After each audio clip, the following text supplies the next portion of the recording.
The week before Christmas, I decided it was time. I invited everyone to dinner at an Italian restaurant downtown. My parents, his parents, Lauren, Mason. I gave each of them a different reason to come. To my parents, I said I wanted to celebrate the holidays early. To his parents, I sent a message saying I had a surprise planned for their son. To Lauren, I texted, I really need you tonight. Please come. To Mason, I said I had booked the restaurant to celebrate our anniversary a few weeks early. No one asked questions. I arrived at 6:15. The reservation was at 7 o'clock. I needed the extra time. I spoke with the host and adjusted the seating slightly so my chair faced the entrance and the hallway leading to the restrooms. I preferred seeing WH. Mason had brought me there on our first anniversary. I remembered him asking me to close my eyes before he handed me a necklace across the table. I had believed I married a thoughtful, steady man. Now I sat in the same place with legal documents inside my purse. Nicole had texted me at 5 o'clock. Everything's organized. Call if you need anything. I replied with a simple thank you and put my phone away. I wasn't nervous. I wasn't shaking. I had already lived through the worst part. The moment at the sink. My parents arrived first at 6:50. My mother walked in wearing the beige coat I gave her last year. My father followed behind her, holding an umbrella even though it wasn't raining.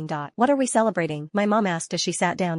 Just being together, I said. 7 minutes later, Mason's parents walked in. Mrs. Hahn scanned the room before smiling. Mr. Hahn stayed close beside her. When I poured water into her glass, she looked directly at me. I held her gaze. She looked away first. Lauren arrived at 7:05. She wore a dark green dress that made her pregnancy obvious now. The gold earrings I had given her for her birthday caught the light when she hugged me. How are you? She whispered. Good, I said. Sit next to me. Mrs. Hahn's expression tightened for a fraction of a second. Lauren didn't notice.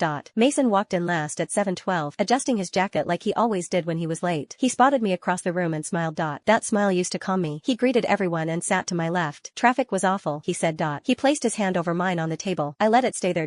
The waiter came to take our orders. Small talk filled the table while we waited for the food. December weather, Christmas plans, my dad telling a story about a neighbor's tree falling into the sidewalk. Everyone laughed. Mason looked relaxed, leaning back in his chair, talking about an update his team had launched that week. He had no idea. For 3 weeks, he hadn't suspected anything. The bread basket arrived. Lauren reached for a piece. Mrs. Hahn made another comment in Korean about how much Lauren was eating. I understood every word. I smiled and said nothing. Mason squeezed my hand under the table, a gesture that used to mean I'm here. I wondered how long it would take him to realize that soon I wouldn't be. The waiter brought the first course. Mason lifted his glass toward the center of the table. To family, he said. Everyone raised their glasses. I raised mine too.